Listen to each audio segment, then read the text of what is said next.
कैसे हो? Quite well, thank you. देखिए मैंने उर्दू भी सीख लिया है और अंग्रेजी भी, और ये देखिए मैंने सूट भी पहन लिया है। मैंने सुना आपकी तबीयत खराब है और आपने शूटिंग कैंसिल कर दी। संध्या जी, मैंने सुना था आपकी तबीयत कुछ खराब है। आपको मुस्कुराते देखकर मेरी तो जान में जान आ गई, कसम से। उनके देखे से जो आ जाती है मुंह पे रौनक, वो समझते हैं कि बीमार का हाल अच्छा है।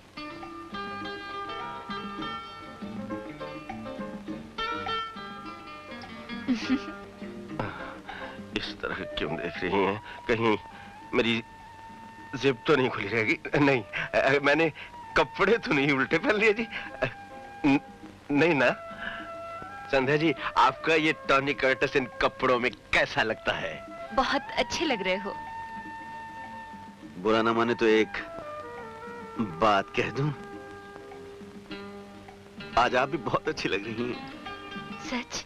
मुझ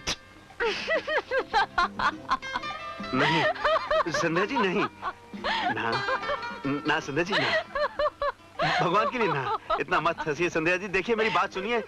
कहते हैं हंसने के बाद इंसान को बहुत रोना पड़ता है, और आपकी आंखों में आंसू मुझसे बर्दाश्त नहीं होंगे, मुझसे बर्दाश्त नहीं होंगे। जिंदगी भर झूठी हंसी हंसती रही, आज पहली बार इन होठों पर सच्ची हंसी आई है। आज ऐसा लगा जैसे मैं इंसान नहीं, एक कठपुतली थी जो दूसरों के इशारों पर गाती रही, नाचती रही। कमाल है, इतनी शोहरत हासिल करके भी आप खुश नहीं हैं? पहले शोहरत का बहुत नशा होता है, लेकिन बाद में पता चलता है शोहरत कितनी महंगी पड़ती है। संध्या बेटी, एक नया प्रोड्यूसर आया है। पैरीपरा माँ जी। तो क्या करूं माँ? वो 5 लाख दे रहा है। एक वक्त था कि तुम 100 रुपए में भी खुशी से गुजारा कर लेती थी, और आज लाखों की मालिक होकर भी तुम्हारी नीयत नहीं भरी। उनसे जाके कह दो कि संध्या अब काम नहीं करेगी।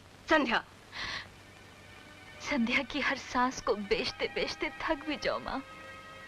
कोई घड़ी, कोई पल मेरे अपने लिए भी तो रहने दो, जिस पल को मैं अपना समझकर जी सकूं। संध्या, मुझे मजबूर ना करो माँ, मैं कह चुकी हूँ मैं काम नहीं करूंगी, नहीं करूंगी। ठीक है, इतना चिल्लाने की क्या जरूरत है?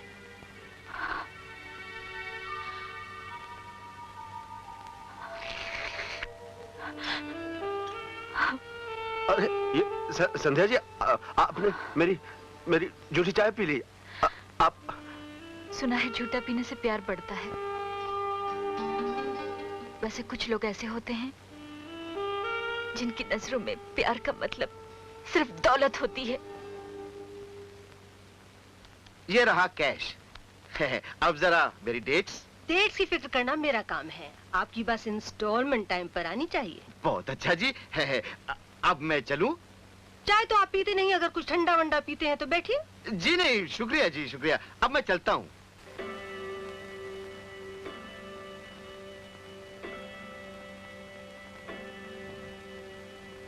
खाना खाओगे? हैं जी? मैंने कहा कुछ खाना मरना है कि नहीं? ओए होए, इतनी बेरुखी से तो होटल के बैरे भी नहीं पूछते। वैसे अगर आज आप प्यार से भी पूछती तो भी हम नहीं खाते। क्यों? कहीं से खाकर आ रहे हो क्या? कहीं से क्या, पूछो कहां से खाकर आ रहा हूं। जरा इसे देखो। कैसी है? कौन है ये? हैं? इसे नहीं पहचानती? इसे तो हिंदुस्तान का बच्चा जानता है। ये हिंदुस्तान की सबसे मशहूर हीरोइन है, संध्या रानी। आज पता क्या हुआ, मैं आर के स्टूडियो में शूटिंग कर रहा था और ये गाड़ी लेकर वहां पहुंच गई। एक कोने में खड़ी होकर टिकट की बांध कर मुझे देखने लगी। इतने प्यार से देखने लगी, मुझे कभी होने लगी, और मैं छुप के स्टूडियो से निकलना ही चाहता था कि इसने अपने नरम और नाजुक हाथों से मेरी कलाई थाम ली। फिर क्या हुआ? फिर कहने लगी, चलिए आज हमारे घर चलिए, शूटिंग का गोली मारिए। और तुम उसके घर तक चले गए? कैसे नहीं जाता, होश किस कम वक्त को था। मैं बेखुदी में उसका हाथ थामे उसके दालान से होता हुआ उसकी ख्वाबगाह तक पहुंच गया। ख्वाबगाह जाने के बेडरूम, उसके बेडरूम तक पहुंच गया उसके बाद उसने मेरे साथ क्या कुछ नहीं किया, मैं बयान नहीं कर सकता। क्या किया उसने? पता है उसने मेरे साथ क्या किया? आहिस्ता आहिस्ता वो मेरी तरफ बढ़ने लगी। उसने एक हाथ बड़े प्यार से मेरी कमर में डाल दिया, दूसरा हाथ मेरे बालों में डाल दिया, फिर मेरे ऊपर झुकने लगी। उसका चेहरा झुकता गया, मेरा चेहरा झुकता गया, उसका चेहरा झुकता गया, मेरा चेहरा झुकता गया। गर्म सांसों से टकराती रही। उसके बाद उसके कप कपाते होंठों से एक जुमला निकला। जुमला पता क्या था? कहने लगी, अगर आपने मेरे हाथ का बना हुआ खाना नहीं खाया तो मैं खुदकुशी करके मर जाऊंगी। मैंने कहा नहीं, मैं आपको मरने नहीं दूंगा, आपको जो जी चाहे मेरे साथ कर लीजिए, मैं खाना खाऊंगा। उसके बाद वो गरम गरम फुल के मुझे खिलाती रही, कभी अचार के साथ, कभी गोभी के साथ, कभी शलगम के साथ, कभी मटन के साथ। 55 फुल के मैं खा गया। मालूम है आपको, उस जायकेदार लजीज खाने की खुशबू अब तक मेरी सांसों में अटकी हुई है। और मेरे ख्याल में करेले के बीज अभी तक मेरे दांत में है। यहाँ क्यों चले आए मरने? वहीं न जाना था, उस चुड़ैल के पास। मेरा तो संध्या के पास आने को जी ही नहीं चाहता था। फिर आपका ख्याल आ गया, मेरा मतलब आपकी नौकरी का ख्याल आ गया। कभी कभी तो मुझे लगता है मैं आदमी नहीं, शंटिंग इंजन हूं, कभी परमानेंट के पास, कभी टेम्परेरी के पास। ये सोशल सर्विस करते करते तो मैं थक गया। लगता है मुझे आराम करना चाहिए। हाय,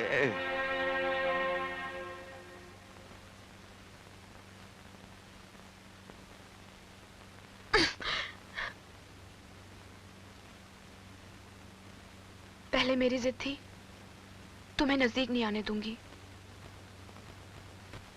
लेकिन अब मेरी जिद है, तुम्हें दूर नहीं जाने दूंगी।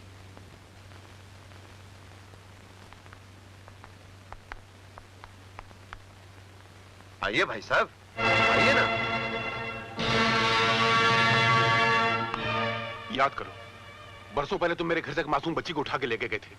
याद करो, प्लीज याद करो, वो कहाँ है? बच्ची? कौन सी बच्ची? वही बच्ची जिसका मैं बदनसीब बाप हूँ, जिसे मैं बरसों से तलाश कर रहा हूँ। मेरा सब कुछ ले लो, मेरी दौलत ले लो, मेरा सब कुछ छीन लो, मगर मेरी बच्ची मुझे लौटा दो। याद करो, प्लीज याद करो। हाँ, याद आया। याद आया? बोलो बोलो, क्या याद आया? बोलो क्या याद आया? ये साहब अस्पताल में आए थे, कहने लगे रिश्ते में मेरे भाई हैं और मुझे यहाँ ले आए। लेकिन आप कौन हैं? रंजन, इससे जब तक सब कुछ याद नहीं आ जाता, हम इसे छोड़ नहीं सकते। हर कदम पर इसके साथ रहना होगा। कौन जाने कब और किस वक्त इसकी याददाश्त वापस लौट आए। अंडरस्टैंड? ओके। कुछ याद नहीं आ रहा। आपको कहाँ देखा है? मेरा नाम जगन्नाथ है। जगन ट्रांसपोर्ट और जगन बिल्डर्स का मैं मालिक हूँ। अपने बेटे और आपकी पोती की शादी के बारे में बात करना चाहता था। जी, लेकिन उसकी तो शादी हो चुकी है साहब। वो देखिए उसके पति की तस्वीर।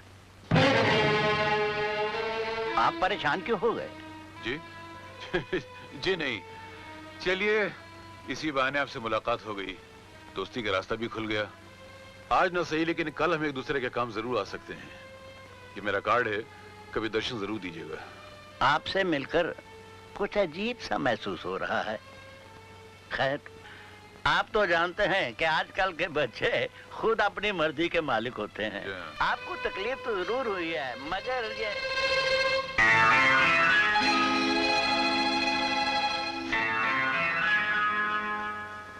तुम वही हो ना जो एक दिन मेरे बेटे और बहू की मौत की खबर देने आए थे?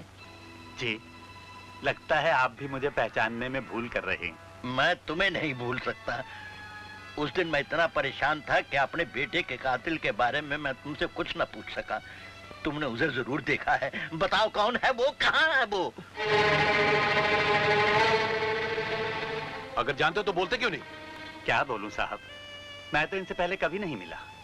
जी एन साहब, यही एक शख्स है जो मेरे बेटे के कातिल को पहचानता है। यही एक हस्ती है जो उस हरामजादे को फांसी के तख्ते पर पहुंचा सकती है। मैं सच कह रहा हूं साहब, मैं किसी के बारे में कुछ नहीं जानता, कुछ नहीं जानता। कातिल के बारे में न ये जानता है, न आप जानते हैं। मेरी हमदर्दी आपके साथ है। आज हमारी मुलाकात का पहला दिन है। मैं भगवान से प्रार्थना करता हूँ कि बड़ी जल्दी वो आपके दुश्मन से भी आपकी मुलाकात करा दे। चलो ड्राइवर। आइए साहब। हेलो, कौन? साहब को फोन देना। क्या? राजा साहब को फोन देना। क्या? बड़ी बदतमीज हो। Shut up! तू होगी, तू तू तू तू किस पे चढ़ बैठी है? इधर आ। हेलो जी। मैंने समझा रॉन्ग नंबर लग गया है। आपकी नौकरानी पागल है क्या? जी नहीं, वो नौकरानी नहीं, वो नौकरानी तू होगी, तू तू तू। ओ जी बुरा मत मानिए, ये हमारे दूर के रिश्तेदार की एक बला है, खाम का गले पड़ रही है। खैर, मैं नेशनल पार्क में शूटिंग कर रही हूँ, तुम यहाँ आ जाओ। अजी जरूर आऊंगा, सर के बल चल कर आऊंगा। अगर तुम नहीं आए तो मैं खुद आ रही हूँ तुम्हें लेने के लिए। जी क्या कहा? मैं नहीं आऊंगा तो आप आ जाएंगी? जी आप क्यों तकलीफ कर रही हैं? मैं ऑटो रिक्शा लेके मैं पहुंच जाऊंगा। हाँ जी हाँ, मैं पहुंच जाऊंगा। जल्दी आना, मैं इंतजार कर रही हूँ। बाय। हाँ जी कितना प्यार करती हैं आप। क्या कह रही हैं आप? अब तो आपके बगैर जिंदगी सचमुच अधूरी है। जी आप इशारा कर दें तो मैं अपनी जान दे दूं। जी हाँ मैं अभी आया, आपसे पहले पहुंच जाऊंगा। जी हाँ। कौन थी ये चुड़ैल? खबरदार जो उसे चुड़ैल कहा। ये चुड़ैल नहीं, ये तो परी थी, मेरे सपनों की परी। मेरी पारो भी वो है, मेरी चंद्रमुखी भी वो है। मैं उससे मिलने के लिए नेशनल पार्क जा रहा हूं और ये मेरा और उसका प्राइवेट मामला है। हो सकता है मुझे थोड़ी देर हो जाए और हो सकता है आज रात को मैं घर नहीं लौटूं। मेरा इंतजार ना करें। हाय इतनी बड़ी हीरोइन संध्या जी से मिलने जा रहा हूं और मेरी जैकेट, मेरी लेदर जैकेट, मेरी जेम्स बॉन्ड जैकेट। और सुनो, कहीं मेरे पीछे वहां नहीं पहुंच जाना। वाह आएगी मेरी जूती। मैं आ गया संध्या जी। बहुत मूड में हो? जी मूड तो आपको देखकर ही ठीक हो जाता है। बस यूं समझिए आपको देखकर मेरे मूड की बैलगाड़ी भागने लग जाती है। वैसे वो लड़की कौन थी? ओ जी उसका बुरा मत मानिए, वो बेचारी पागल है। पागल? हाँ जी वो एकदम पागल है, बिल्कुल पागल। वो क्या हुआ एक दिन, पता क्या हुआ? वो पागल खाने में पागलों के डॉक्टर के पीछे पड़ गई। कहने की चाहे खरबूजा खुरी ना, चाहे खुरा चाहे छुरी खरबूजे पे गिरे या खरबूजा छुरी पे गिरे, मौत डॉक्टर की होगी। वो बेचारा डॉक्टर डर के मारे वहां से भाग गया, आज तक वापस नहीं आया। वो तो मैं इसे समझा बुझाकर घर ले आया, वरना वो तो वहां पागल खाने में पागलों की यूनियन बना रही थी और कह रही थी कि पागलों के प्रेसिडेंट तुम बन जाओ। अब मैं आपको प्रेसिडेंट लगता हूँ।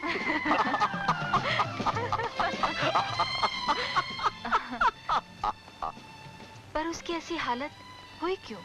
ओ जी ये एक बड़ी दुख भरी कहानी है। कोई लड़का इससे प्यार करता था, उसका दिल तोड़ दिया इसने। वो बेचारा घर से बेघर हो गया। औरत तो अपने प्यार के लिए सब कुछ लुटा देती है। ये शायद कोई पत्थर दिल होगी। आप खाम का क्यों पत्थरों में जा रही हैं? कहीं पत्थर से टकरा गई तो ये खरबूजे जैसा खूबसूरत चेहरा खराब हो जाएगा। सुनो, कहीं वो पागल वो तो नहीं? आ गई। वो कैसे हो सकती है जी? वो तो कोई आपकी फैन लगती है, लगता है आपकी शूटिंग देखने आई है। आपकी कोई दीवानी लगती है। लेकिन इस वक्त तो मैं आपका दीवाना हो रहा हूँ। कल रात मैंने एक सपना देखा संध्या जी। उसमें थी मैं? आप ही के बारे में तो वो सपना था। आपने सपने में अचानक मेरा हाथ पकड़ लिया। ऐसे? हाँ, और उसके बाद आप मेरे करीब आ गई। ऐसे? बिल्कुल ऐसे। और उसके बाद आपने अपना सर मेरे कांधे पर रख दिया। ऐसे?